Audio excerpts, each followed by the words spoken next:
leaf hopper we can inoculate plants and we can see the disease development in plants. So, these are roughly methods for the inoculation. This is one example. You can cut in put a cut in between the stem, you can give the inoculum there and you can just tie it, and after some time the disease will develop. So, this is one of the method of inoculation, and this method, you know, this is the normal method of inoculation, but if we modify certainly, then those are also rapid, those become a rapid method of inoculation, and those are the high throughput screening methodology. So, which helps in high throughput phenotyping also. So, some modification, with some modification in those phenotyping method, those screening methods, some papers are published, you can see one is here. Other you know, for this Phytophthora and all, generally we give this soil inoculation or root inoculation. This is the modified method where hydroponics based method was developed for the this screening of this chickpea plants against this disease. So, they have done little modification, instead of soil and water they used hydroponics. So, if you modify certainly your this method will be robust and it will be helpful for the rapid screening, and specificity also increases. So, this is how they have gone, they have just they have inoculated their pathogen in hydroponic conditions, and they have evaluated the disease for in this particular chickpea plants, and they found it is very effective. So, this this hydroponics based screening system, it will facilitate reliable and rapid screening in both small and large scale experiments to study this particular disease. It can be applied in chickpea breeding program later on. So, this will be the target of the screening methodology. Then some certain modifications, some methods also, this high throughput screening method for large scale phenotyping of castor genotypes, they have evaluated different methodology. Then they found when you place your pathogen in this sick plot or sick pot method, it is highly effective, you will get more disease. So, you can use it for further phenotyping of against a particular disease. So, then there are other methods also. I have just shown you how the certain modification can improve the screening methodology. So, we have also developed one method where Fusarium fusiculae, that is causal agent of Bakani disease of rice, where we used to evaluate the disease that genotypes in soil and in seedling stage or mainly. Then when we are going for seed inoculation, the time required for the disease development is less. So, that also we can use as a high throughput screening method. So, with a slight modification, you can have the good methodology for the disease evaluation. Now, coming to the second part what I told you, that is plant disease assessment, okay? Quantification of disease. So, how you can quantify disease? So, this plant disease assessment or phytopathometry, it involves the measurement and quantification of plant disease and is therefore fundamental importance in the study of plant disease, epidemics and evaluation of resistance also. So, this disease assessment, it is being defined as the process of quantitatively and qualitatively measuring disease intensity, while this phytopathometry is the theory and practice we use, and the importance of accurate disease assessment method, you know, it is needed, and many our earlier worker, they have given the methods for the disease assessment or quantification. So, how you measure the disease? First, disease is measured in terms of that disease intensity. Intensity, what is disease intensity? It includes disease incidence and disease severity. Okay. So, this the what you are going to take, either incidence, how you are going to measure the disease, either on the basis of incidence or on the basis of severity. The choice between evaluation of these according to incidence or severity, it depends on the type of the disease, which type of disease is there. Based on that, you have to select the methodology for the disease evaluation. Okay. So, disease intensity, I told you we evaluate in the form of disease incidence and disease severity. So, disease incidence, it is the percentage of disease plants or parts in the sample or population of plants. So, what is disease incidence? So, if you have 100 plants, then 20 plants infected. So, what will be the disease incidence there? It is number of infected plants, those are 20, total number of plant assessed, that is 100. So, what is the percentage? Disease incidence will be 20%. Okay. So, likewise you evaluate disease in the form of disease incidence. So, you here what you consider, here you have considered whole plant. So, we can consider, we can take number of leaves infected also, we can see the number of tillers infected also. Based on disease, we can choose the portion of the plant infected. Okay. So, this is disease incidence, and generally we express it in the form of this in the range of 0 to 1 or 1 to 100%. So, generally those where we use disease incidence, we use disease incidence where these whole plants are affected generally. Suppose there is a wilt. Wilt, you might be knowing, wilt is a disease which causes the systemic infection, and if it is there, plant, this whole plant will be affected. So, we choose disease incidence. And then if there is another disease like rust, rust generally foliar pathogen, so it is not affecting whole plant. So, in that case the choice for disease incidence is not good. So, you have to go for the disease severity estimation. Okay. So, you understood disease incidence, now disease severity. So, what is disease severity then? Then this is proportion of area or amount of plant tissue that is diseased. This is not the number of plants infected. Within a plant, how much area is infected, and within a plant, how much tissue is infected. So, that comes from the disease severity. So, this disease severity is relative or absolute area of plant tissue affected by disease, or the severity is the area of plant surface with lesion in some cases. So, it is often represented as a proportion, and it gives the idea of degree of infection. It tells about extent of damage. Okay, that disease incidence, it tells about the number of plants infected, and disease severity, it tells about the extent of damage. Yes, this particular plant is infected, then how much infection is there. So, how you will be knowing? You will be knowing through this disease severity. Okay. Then now to measure, yes, we can measure in the form of disease incidence and disease severity. Disease incidence is clear, this is number of the plants infected out of total plants observed, but disease severity, this measurement we have a number of methods. Okay. So, we can go for direct estimation, then direct with the aid of this disease diagrams, standard area diagrams also you can go for. We have descriptive scales also, and you can go for the use of disease scale and ordinal rating scales also. Then we have other advanced methodology like remote sensing and image analysis all. So, we have some indirect methods also.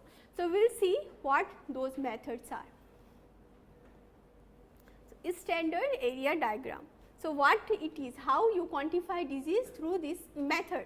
So, it allows to estimate intermediate level of disease severity by comparing with diagram showing, but more or less where you can say yes, here is more disease is there, here is less disease is there. So, pictorial representation of host plant with known and graded amount of disease is compared with disease leaves to estimate disease severity in this method. So, we have a standard area diagram. For example, for leaf rust of wheat, this we have 1%, 5%, 10%, 20%, 50% leaf area infected. For that we have diagrams. So, what you have to do, you have to see your leaf and you have to compare it with this standard diagram. So, if you found that only few pustules is there, then you can give based on the number of based on the area infected, you can assign yes, it is infected this much. So, this is 1% infection. So, more disease is there, more pustules are there compared to 1%, then you can go for 5%. Okay. So, like this we can evaluate the disease based on, we have standard diagrams, we have to see our leaves and we have to compare it with standard diagram. Okay. Then similar methodology for the evaluation, similarly you can go for the evaluation of multiple diseases. We have multiple diagrams are there for different type of diseases, different diagrams are available. So, they tells you that yes, this much of disease is there, assign this value. Okay. So, 1, 5, 25, 30 like this. You can see here also this late blight of potato, if this only one spot or in leaf or in few leaves is there, then it is 1% area infected, you can say. If those are little bigger spots and more number of leaves are infected, then you have to give this 10%. Similarly, you have to see, compare it, then you have to assign whether it is 25% or 50% area is infected. Okay. So, if it is potatoes are there, potato scab is there, then we have this second diagram. So, similarly for beans, anthracnose also you can compare it with the help of this area diagram. Yes, then comes descriptive scales. Yes, you have seen, you have area diagram, you can just compare it with those diagrams and you can assign the value for the disease severity. So, second what I told you, second scales for disease comparison is descriptive scale. So, here what is there in this descriptive scale? So, it is pictorial representation of plants with varying amount of type of symptoms, those are categorized with description. You will have pictures also and you will have descriptions also in this case. So, for assessing disease severity, disease scale has been standardized for various diseases. So, we have for this, we have different type of intervals and categories. So, you can see this like this, you can you have given value for particular infected area. In this case, you can see here here some value, this index value is given and percent infected is also given. So, in this case what you will be getting? You will be getting both. Okay. So, we have this type of descriptive scales for different diseases and generally we use this type of methodology for disease evaluation. So, like for leaf blast you have what we call it 0 to 9 scale. So, we have this description, this scale and we have description. If 0 is there, it means there are what is the description for 0? There is no lesion development. Okay, or no lesion observed. Okay. Likewise, if 9 is there, then typical susceptible this blast lesions of the particular size and more than 75% area is infected. So, likewise you are having the scale and description also. So, generally in pathology and for disease evaluation we follow this type of scales. Okay. So, similar I just want to show we have different type of scales for different type of disease. For sheath blight we have this 0 to 9 scale, and we have this rating also. If 0 is there, highly resistant, 1 is resistant, then 3 moderately resistant, and these are the if disease symptoms, and if it is severity value is like 20 to 30, then the plant will be moderately resistant. Okay. So, similarly if we go for the grains also, we have a scale for the kernel burn disease of wheat. We have scale where we call it this is 0 to 5 scale only, and 0 to 9 scale, so disease rating scale, and here what we describe this percent grain infection. Okay. So, then level of resistance, then if this much percent grain is infected, then if this disease rating scale is 1 and the 1% this or less grain infected, then we say this particular plant is resistant. So, for this rust we have many scales and modified scales also. One is this Cobb's scale and this 1 to 5 scale. You can see the description of this scale here. Then this is modified Cobb's. So, based on this problem and necessity, these scales are modified also. So, this is modified Cobb scale, this is 1 to 7, earlier was 1 to 5. So, similarly then other scale also it is there. Then here now what they are using, reading of severity and reaction are recorded together with severity list. If TR is there, then trace severity with resistant type of reaction. So, those type of descriptions are there. So, then if this loose smut is there, then 0 to 9 scale with different type of description. You can see the differences in description of this scale. Okay. Here if 1 is there, then less than 5% of these plants are infected, these heads are infected. Okay. So, further if yellow vein mosaic of okra, we have 0 to 5 scale with different description, rating scale and severity range also. If you see this, if 1 is there, rating scale is R and severity 1 to 20%, here severity is increases compared to earlier disease. So, if another disease papaya this ring spot disease, we have 1 to 3 only, and what is there, we do not have this percent infection area infected here. Here 1, 2, 3 and it is described, descriptive scale we call it. Here what is there, 1 is there, plants with mild mosaic symptoms without leaf deformation and with good development. So, we can't quantify the disease in this particular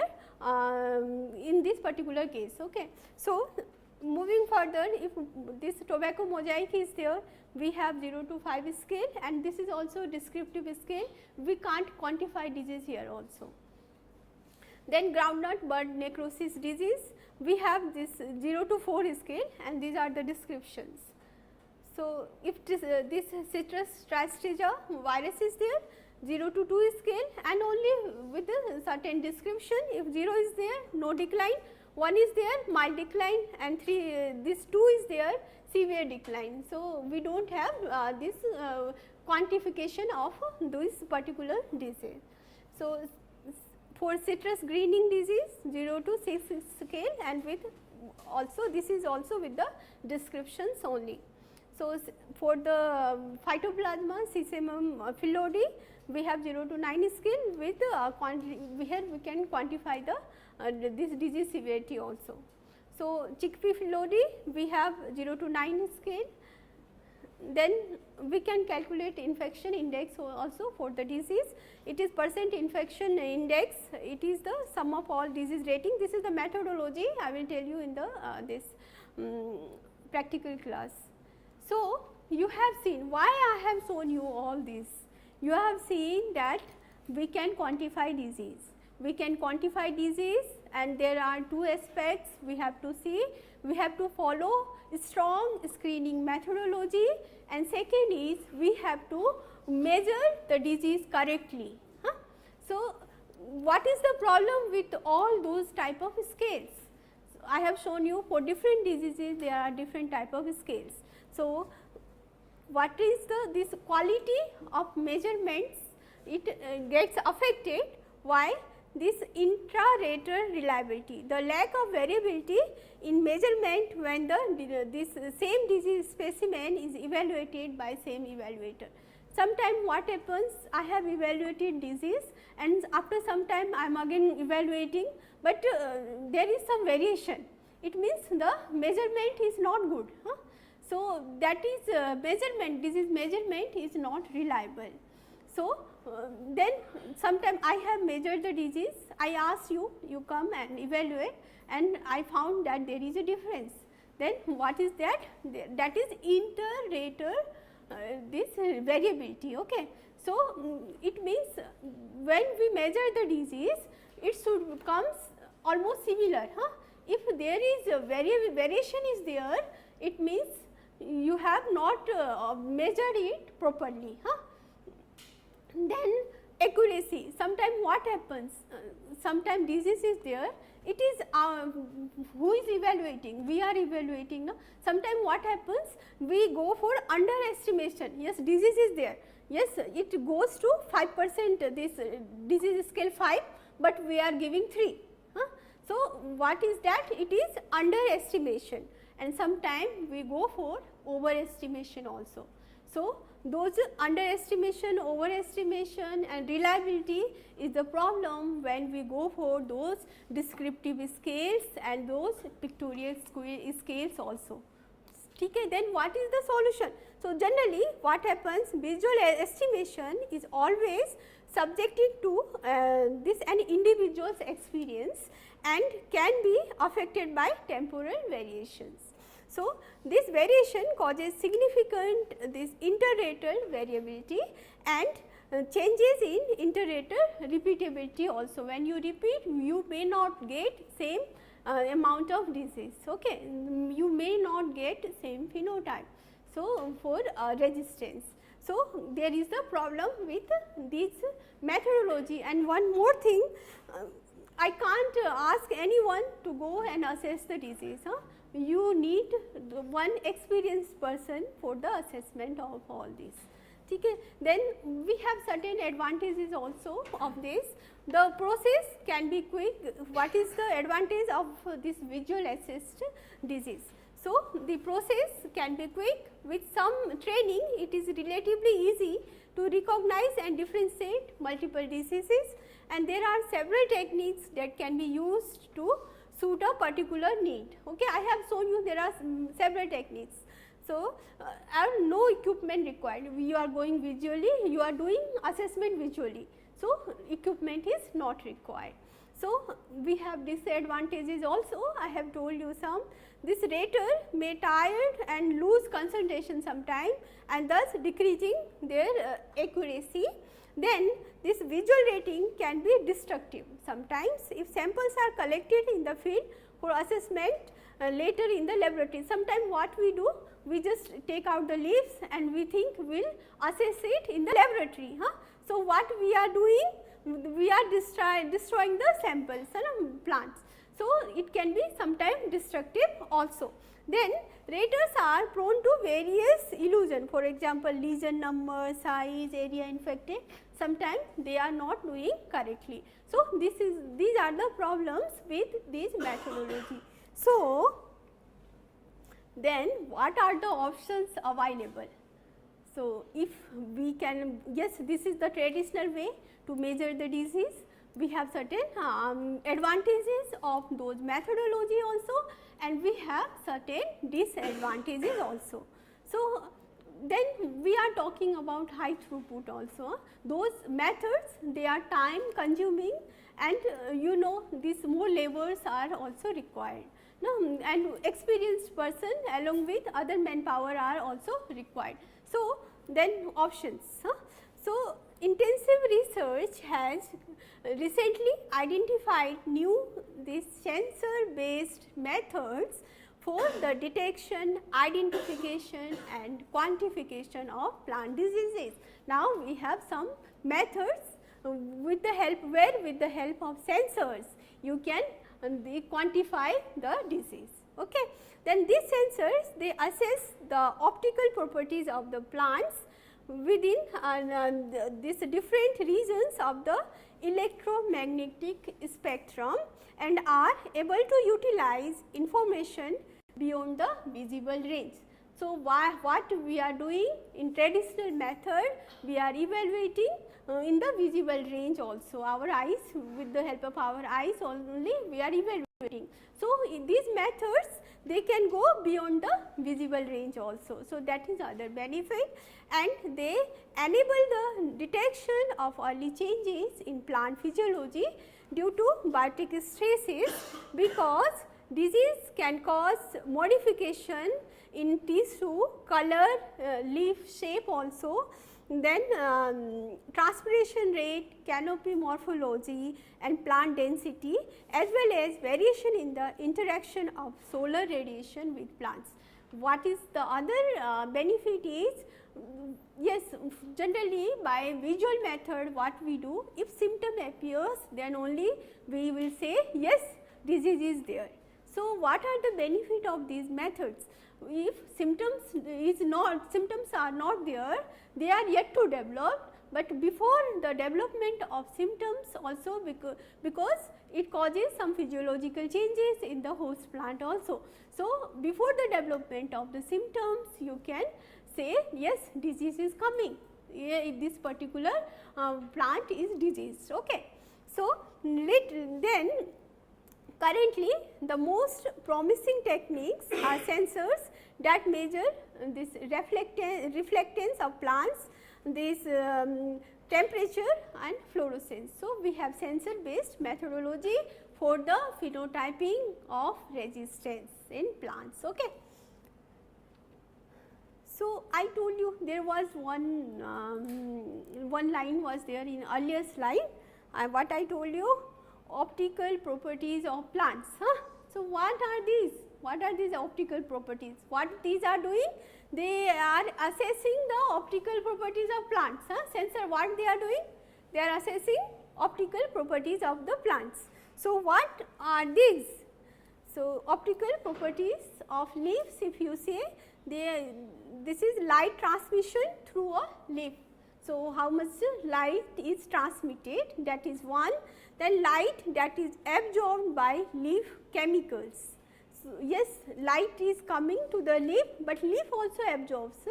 So, how much light is absorbed by the leaf and its chemicals like this pigment, water, sugars, lignin, amino acids, etc. So, they absorbs also, we have to quantify how much it is absorbing also. So, light reflected from internal leaf structure or directly reflected from the leaf surface. So, from where light is reflecting, whether it is reflecting internally from internal structure or whether it is reflecting from the leaf surface. So, for the optical properties we have to consider these properties for the phenotyping. So, you can see through this diagram also, if this is sometimes here direct reflection of light is there, sometimes light is coming, it used to go inside the cell, okay, and sometimes it is it gives the this internal reflection. So, sometimes these when pathogen attacks the plants, they produces some of the structures inside the plants. So, the reflectance of those structures are also different. So, we have to see what it does, it measures that reflectance also.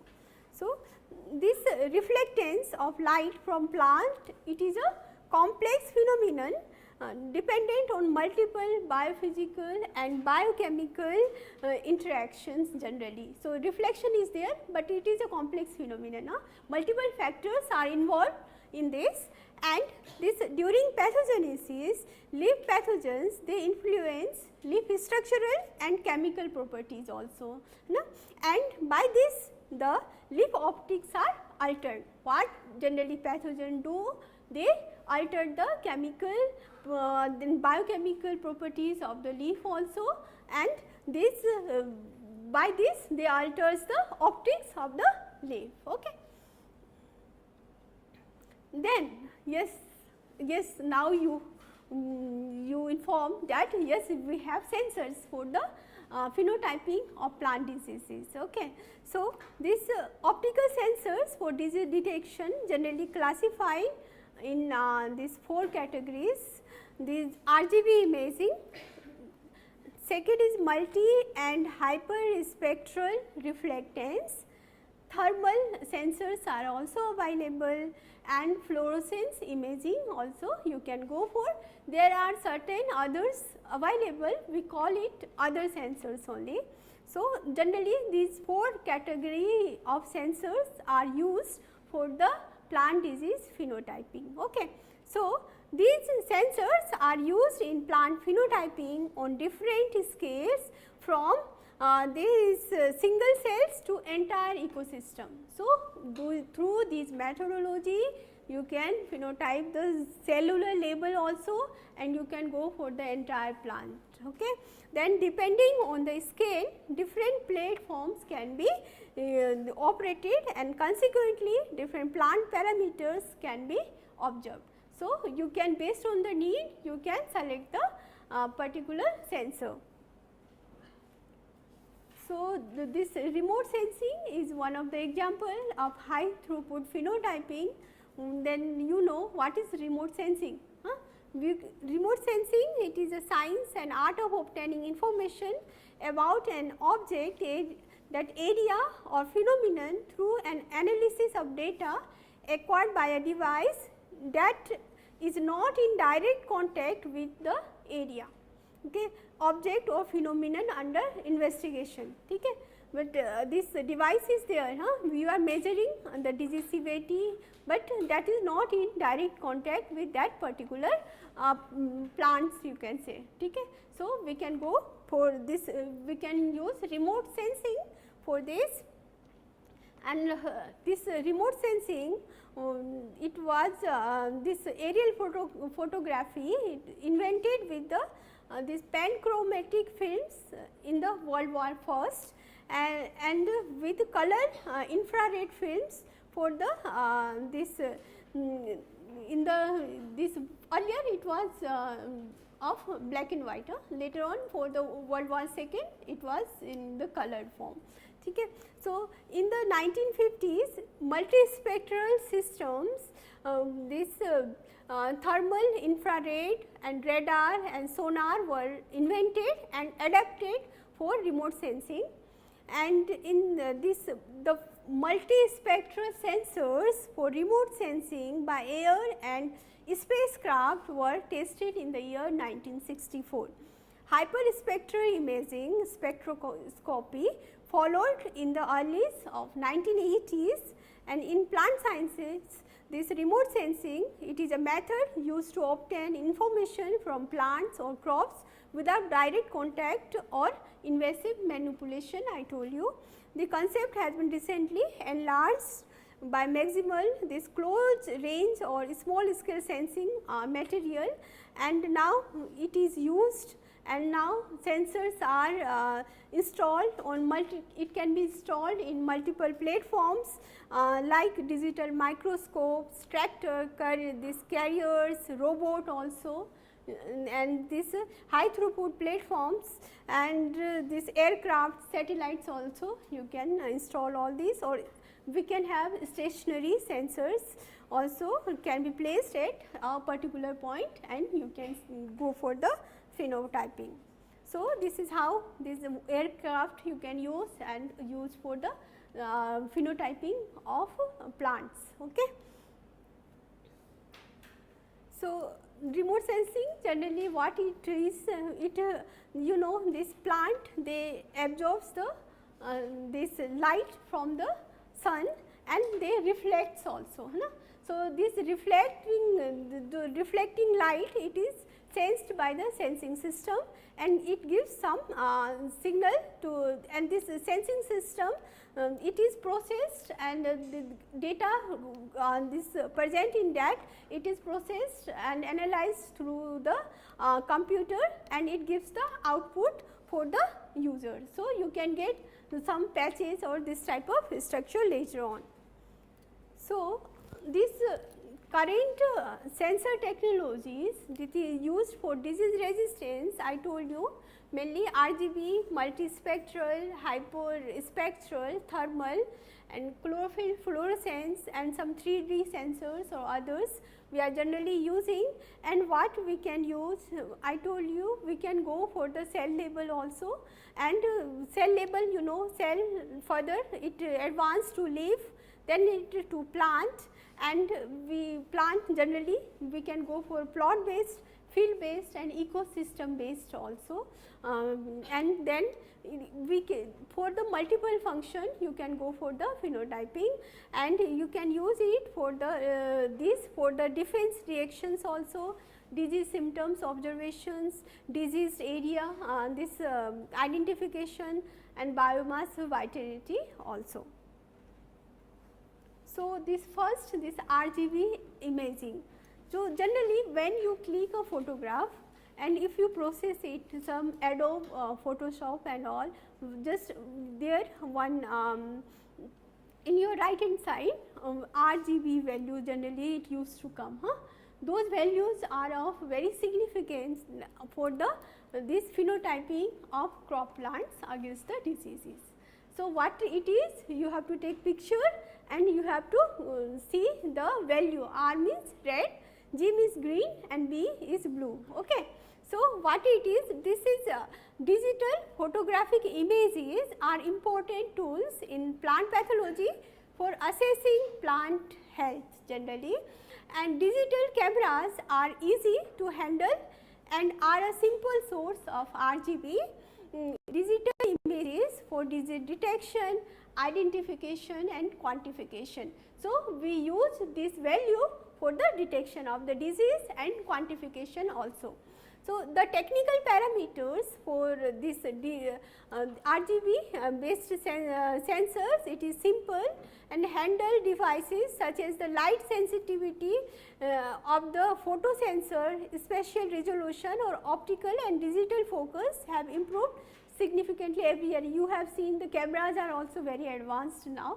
So, you can go for those. RGB sensors are used on every scale of resolution for monitoring these plants during the growing season. You can use in all the stages for the monitoring of your plants also.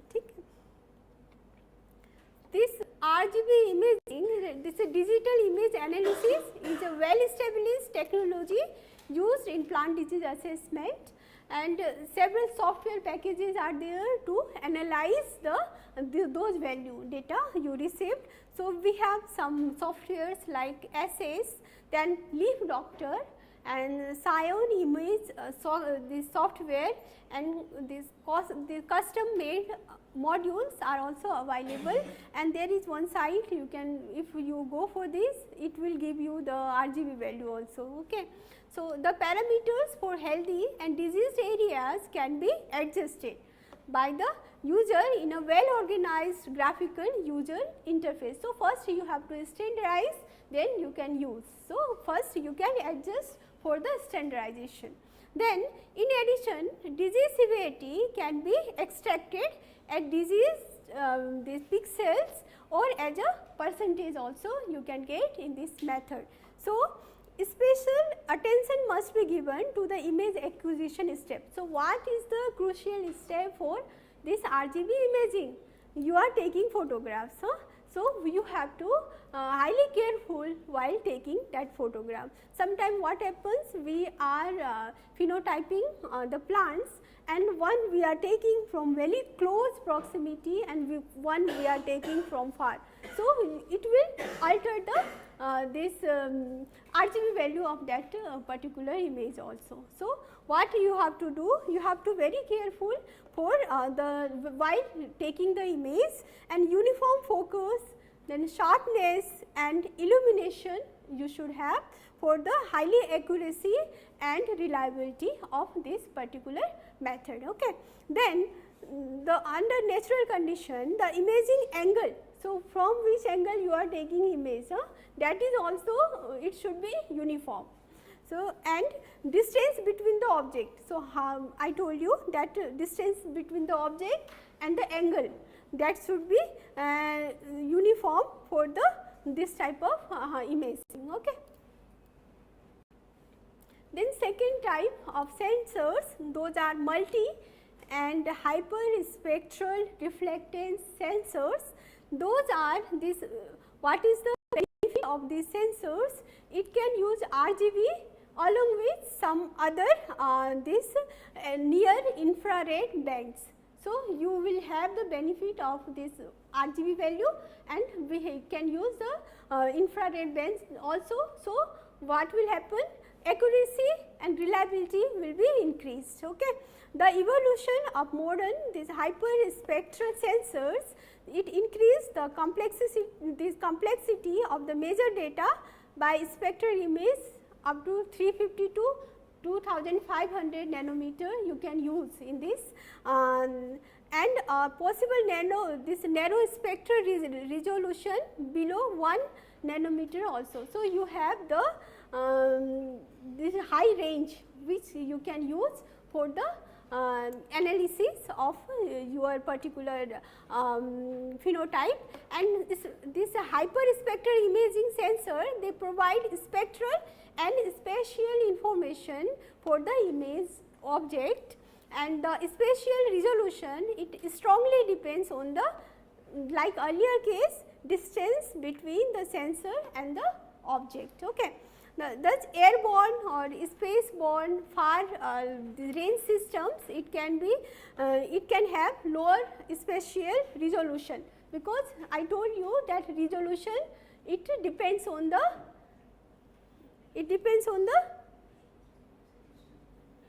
distance. Okay.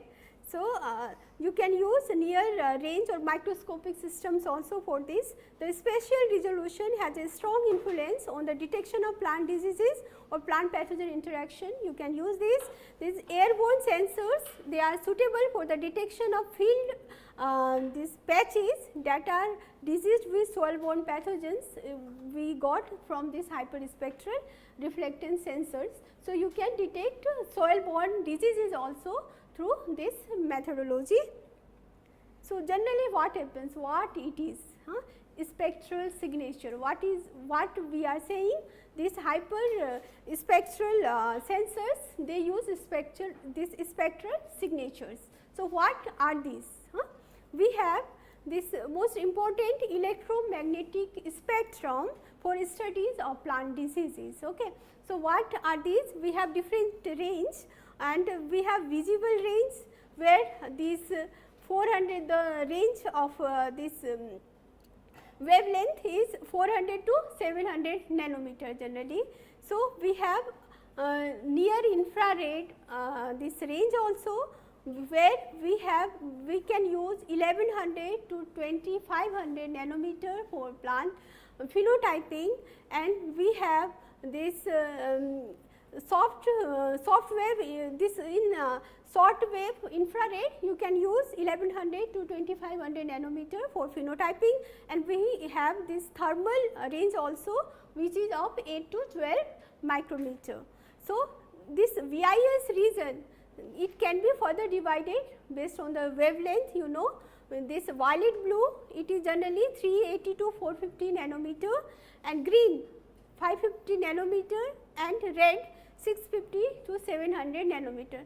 So, I told you there are this spectral signatures, electromagnetic radiation, and we have this spectral signatures also. Why I am telling you all this? What is the benefit of all these wavelengths? So, what is there? This reflected radiation, then what is the spectral signature? Yes, we have these wavelengths. So, what is the spectral signature then? This is reflected radiation divided by the incident radiation for each wavelength and multiplied by the 100. We call it as a spectral signature. Okay. So, this is what is spectral signature. Now, we are using this for the phenotyping of plants, okay, against the diseases. So, how we can go for this? Generally, the visible range that is 400 to 700 nanometer is mainly influenced by leaf pigment content, okay. And the near infrared reflectance, that is 700 to 1100 nanometer, depends on the leaf structure, internal scattering processes, and on the absorption of leaf water. So, if your plant is infected and there is some this chemical, I told you there are different if chemical some leaf structures altered or something happens, then what this reflectance will be in the range of near infrared, okay. So, we have to measure that.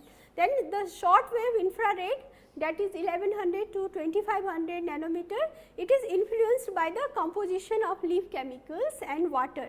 If they are influencing, then you will get reflectance in this short wave infrared range, okay. So, for different type of reflectance, we have this different type of wavelength, and generally how it helps.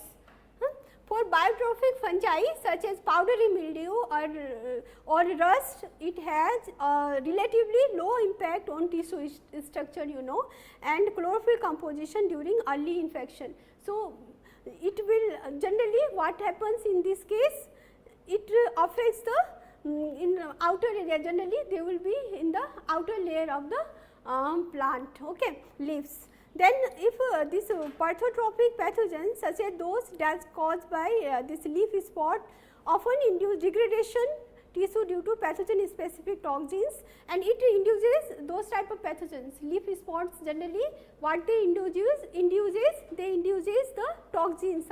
Generally what happens, generally those cells will be killed around that area, okay. So, then how we can measure, we can quantify the disease. Then healthy plants, those are characterized by low reflectance in the VIS. I have told you VIS range is there. So, if plant is healthy, then there will be low reflectance in VIS and SWIR region and high reflectance in NIR region.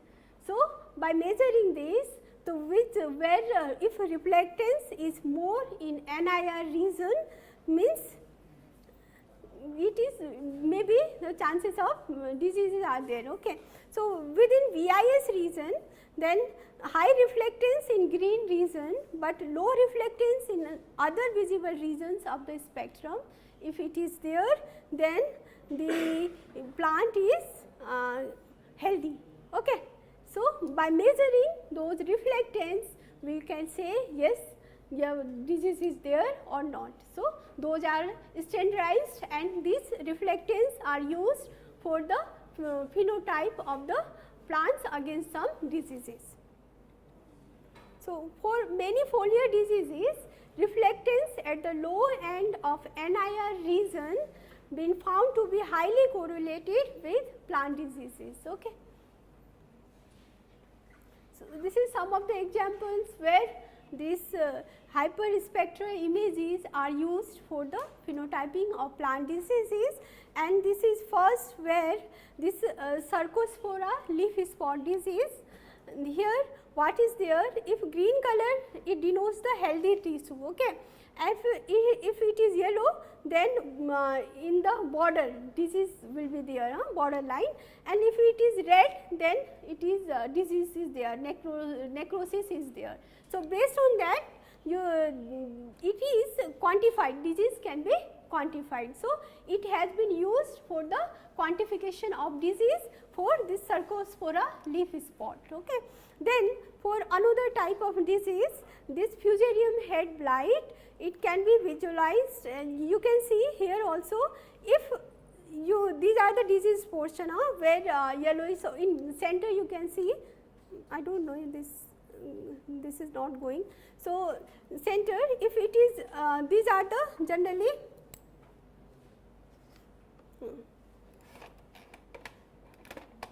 I can't move, I think. In center you can see there is some disease. Okay. So, if through those reflectance hyperspectral image photographs has been taken, and you can see those other portion it is of red color. If red is there means the these spy ears are healthy. Okay. So, likewise if there in between you have seen some green or grey color means disease is there. Okay. Likewise, they have standardized this imaging technology for the phenotyping against the plant diseases. Okay. So, this is another example where this characteristic spectral signatures, I told you spectral signatures of barley leaves, those are diseased with multiple pathogens, net, blotch, rust and powdery mildew have used for this imaging, and you can see if green is there that portion is healthy. Okay. Then if second is if red color is there it is infected by net, blotch, and if rust is there then it is by this orange color it is showing, and if this blue color it is showing powdery mildew. So, likewise we can phenotype the plant particular plant for the multiple diseases also. Okay. So, these are the advantages for this type of imaging technology.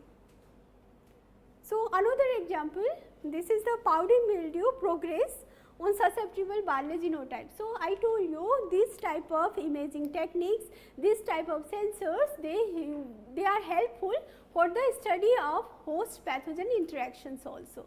So, here this is the one example how this sensing technology is helping for the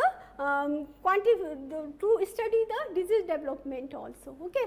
So, here this powdery mildew progress on a susceptible barley genotype, this cultivar in green assessed by a hyperspectral microscope. Using this small scale approach, the phenotyping and differentiation of different genotypes is possible. So, you have seen this hyperspectral imaging technology, it is highly useful for the phenotyping against the diseases of the plants. So, now apart from this type of phenotyping technology, it can be used for the mycotoxin producing pathogens identification also. In maize they have identified based on this technology. It has been used in field spectral images of for the early detection of yellow rust also. Okay. Then soil-borne in case of foliar pathogen it is useful, and I told you earlier also in case of soil-borne pathogen also this type of techniques are useful, and for the soil-borne diseases also these are successfully discriminated and by this Hill, who looked at the symptoms caused by nematode and Rhizoctonia solani in sugar beet. It was helpful to assess the disease. So, this hyperspectral imaging it is widely used for monitoring the fruit health also and its quality. For in fruits also you can use this technique, and these are the examples where it has been used. Then third type of sensors, those are thermal sensors. Okay. This thermal sensor, this infrared thermography, thermal means heat or temperature. So, if pathogen attacks the particular plant, it also generates some heat. So, sensing this heat, quantifying this heat, it is helpful for the this identification of particular disease and its quantification. So, these thermal sensors they generally quantify the this heat generated in leaves or plants, and it is finally helpful for the phenotyping of the plant disease. Okay. So, this infrared thermography this assess plant temperature and is correlated with plant water status also, the microclimate in crop and changes in transpiration due to early infection by plant pathogens.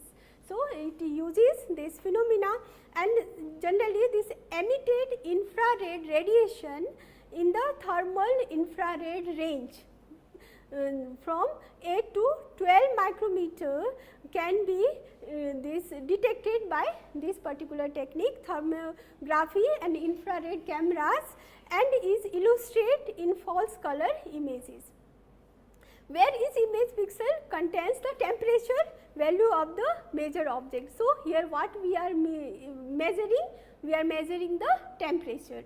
So, in plant science this can be used in different temporal and spatial scales, from airborne to small scale applications, and it is generally it is subjected to environmental factors. Heat generally it depends on the environment, such as ambient temperature, sunlight, rainfall or wind speed also. It can cause the it affects the this technology. So, this local temperature changes due to pathogen infection or to defense mechanism has been reported for plant virus interaction in this tobacco and in this Cercospora beticola caused by this Cercospora beticola pathogen, where temperature increases. So, it has been measured. In the leaf temperature shows a close correlation to the plant transpiration. So, here the correlation is there with transpiration which is affected by diversity of the pathogens. Then many foliar pathogens such as leafy spots and rust, they induce local and well defined changes that impairment by root pathogens. This Rhizoctonia solani epithelium generally increases temperature then, okay, or systemic infection, they often influence the transpiration rate, then generally it influences the temperature of that particular canopy. Okay. So, this is one example where this thermal imaging was used for the phenotyping for the disease resistance, and here what they have done, this is against the Pernospora sparsa and symptom development of downy mildew in this rose. This 5 and 7 days after inoculation you can see, and you can see the difference between this is the development developed symptom, and this blue is the healthy area. Okay. So, you can use this methodology for the phenotyping. Then another one is fluorescence imaging. Here the chlorophyll fluorescence parameter is used. Okay.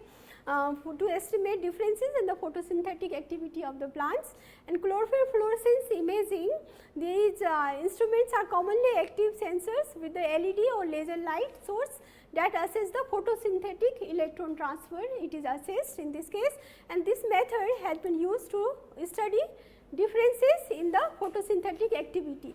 Generally what happens, some plants they cause differences in the photosynthesis activity also, and here this particular sensor they can this measure that difference, and it is used for the quantification of the disease. Okay. So, combining fluorescence imaging with image analysis techniques, it has been shown to be useful for discrimination and quantification of fungal infections in many cases. So, these are some of the examples where these sensors, the sensor based technology has been used for the quantification of disease. So, I told you this RGB has been used in cotton, sugar beet against many diseases and in other crops also. Then spectra sensors, they are used barley, wheat and other spectra. I have given you other examples also with many pathogens it has been used, and thermal sensors for it has used against the Cercospora leaf spot and this downy mildew of cucumber also, and this fluorescence imaging it is used against leaf rust of wheat and this common bacterial blight also. So, these are the examples where these techniques are used for the quantification of the disease. So, we have some others also, this plant architecture and plant biomass, it can provide important information. Sometimes this disease affects the plant biomass also, generally it affects. So, those can also be analyzed with the help of 3D sensors. So, those are also other methods. Then some advanced system with potential application in the field are the this imaging platform for the detection of this tulip breaking virus. What they are using sensors with the help of robots also. So, this is one example, and this prototype of a hyperspectral imaging platform for the detection of the yellow rust in wheat, it is also utilized. So, this is one example where it is used in apple against this Venturinia inequalis. What they found, this yellow is the disease portion and red is the free portion.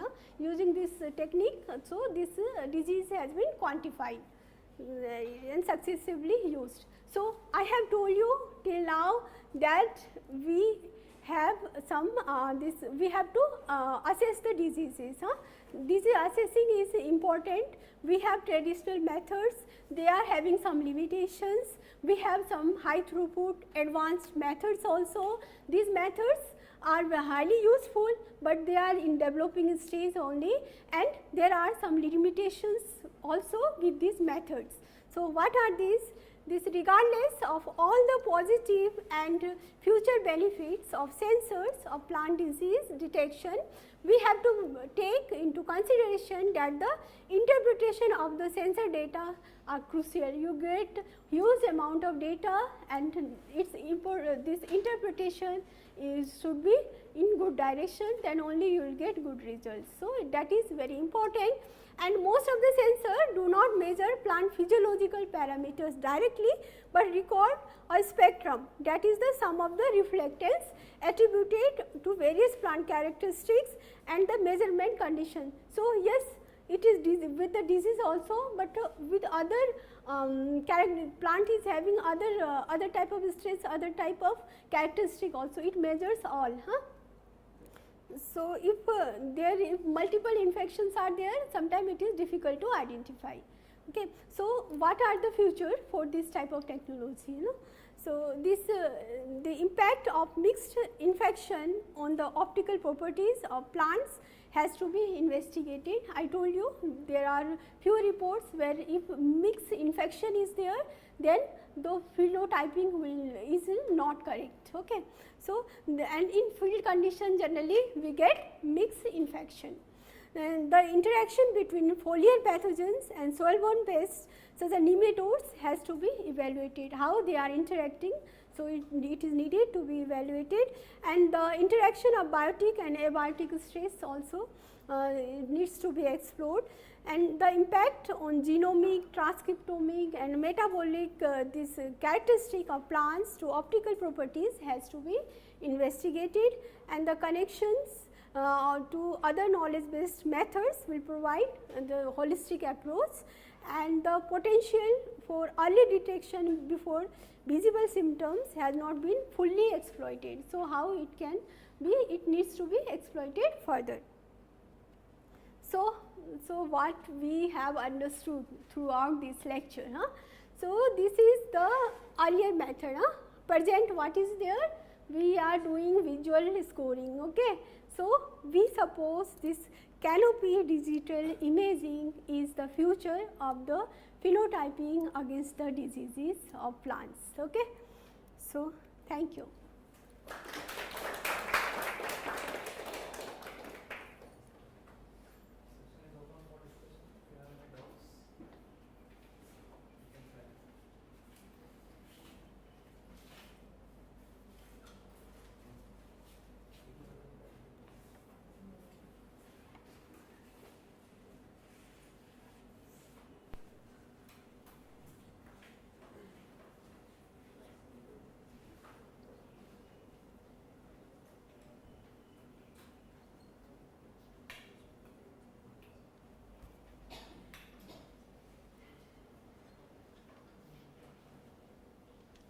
This high throughput phenotyping, I know it is generally used for taking measurements of plants and everything, but you told in that presentation that it is being used in for single cell phenotyping also. Any example for that single cell?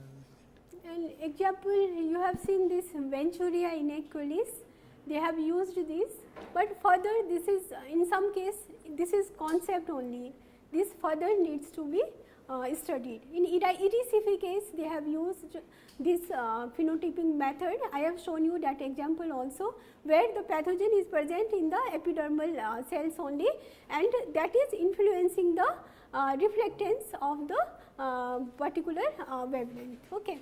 So, that it can be used, but further it needs to be studied.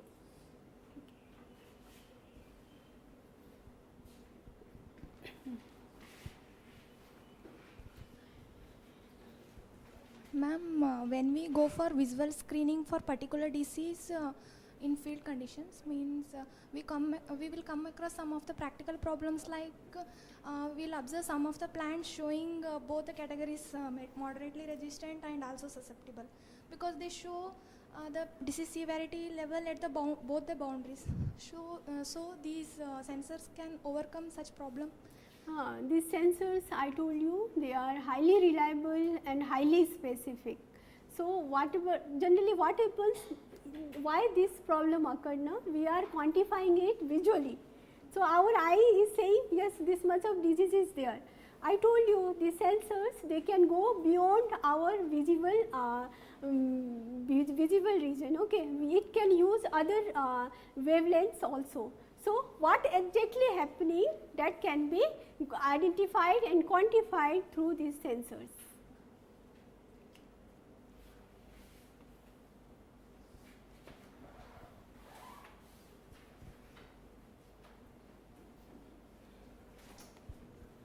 Madam, whether after incidence calculation, any statistical method we need to apply disease coding generally? Incidence, generally simple method for calculation.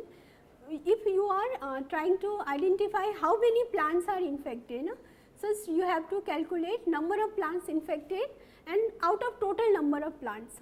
These are, if 100, I told you, if 100 plants are there, you have to count 100 out of 100. If 5 infected, 5 upon 100 multiplied by 100. So that will be 5% only. So incidence, there is no other methodology. This is based on this formula only. Whether we need to convert percentage into the other transformation like arc sign transformation? It depends generally, it depends on your objective. Okay, how many plants you are assessing, how many genotypes you are assessing.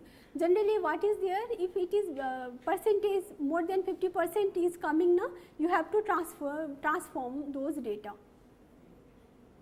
Okay, it is better to transform.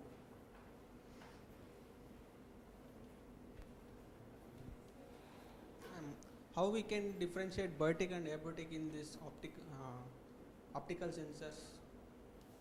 Optical sensors, yes, there are, they have standardized many those abiotic strays also. We have one method with CIMIT. For the maize, they have standardized it for the abiotic strays. But I told you, interaction between biotic and abiotic stresses, they are further, it should be studied and standardized. So maybe there may be some common wavelength also you can get, but it needs to be standardized based on the pathogen and based on the type of stress, abiotic stress. Ma'am, you mentioned in remote sensing, they will analyze the diseases. This remote sensing will analyze the root-borne diseases also? No, it is for the area only. Remote sensing, what it is doing? It is not in the contact with the plant also. So it is just taking images from far and it is giving that for the analyzing that. But inside root you can't. In fact, for our this scoring methodology also, for the root-borne disease, inside root, direct method is not available. If you go for direct method for the scoring disease, root-borne diseases, what you have to do? It will be destructive methodology. You have to take out the plant and you have to observe. So generally, those methods are not generally suggested to take. Instead of that, we have some, if we have some criteria, looking at the plant only, we can say some indirect methods we have. Looking at the plant only, we can say yes, it is disease, root may be infected.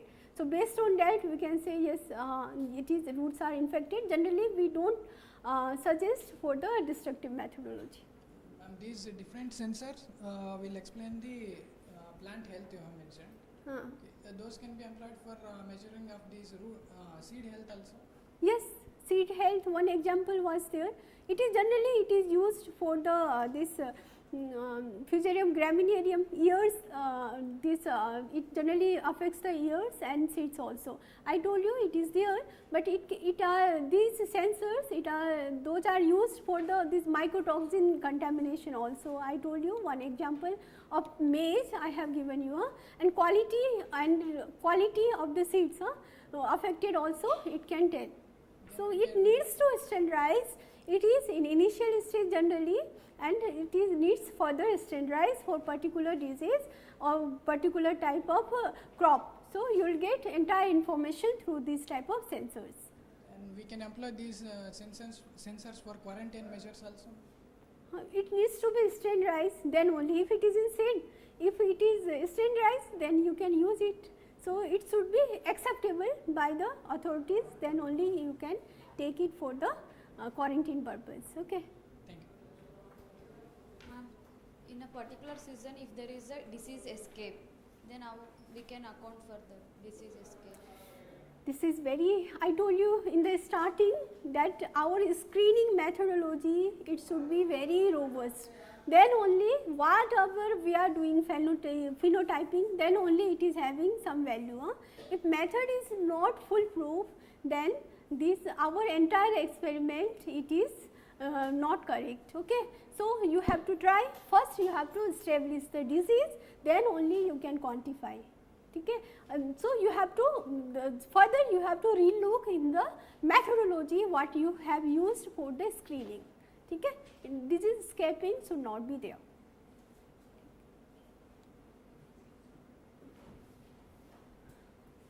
Ma'am, in case of certain diseases, like in case of corn leaf blight, two types of scales are available for rating, 0 to 9 and then 0 to 5. So ma'am, which scale should be preferred? Generally widely used scale, generally you should accept use. So generally what currently people are using, some I told you there are modifications in the scales also. I have given you the example of rust diseases. Generally earlier some other scale was there, then those are modified based on the requirement also. So which is new and which the scale which is published in this recognized journal, then that only you can use. So you give preference for that new one.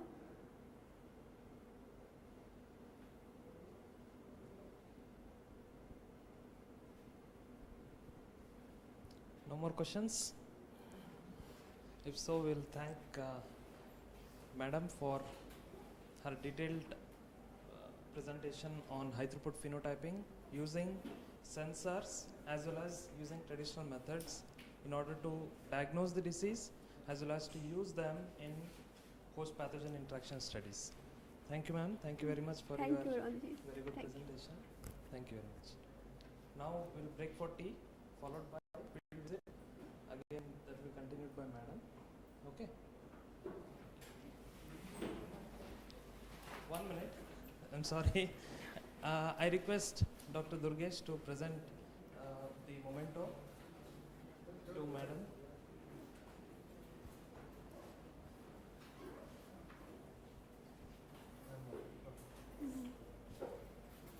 I can come.